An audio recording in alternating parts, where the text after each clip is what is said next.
فرمان نبوی۔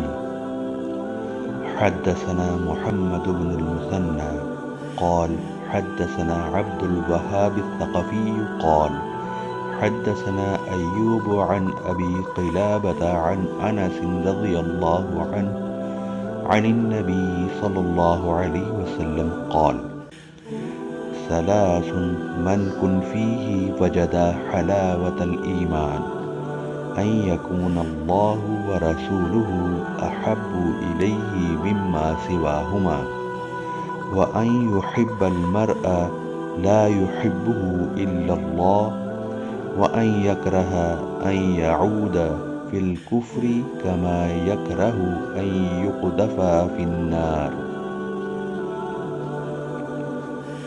حضور صلی اللہ علیہ وسلم نے فرمایا، تین خصلتیں ایسی ہیں جس میں یہ پیدا ہو جائیں اس نے ایمان کی مٹھاس کو پا لیا۔ اول یہ کہ اللہ اور اس کا رسول اس کے نزدیک سب سے زیادہ محبوب بن جائیں۔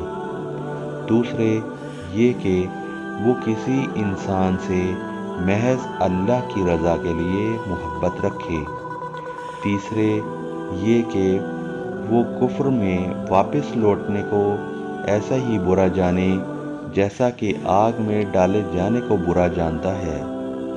صحیح بخاری۔ حدیث نبوی۔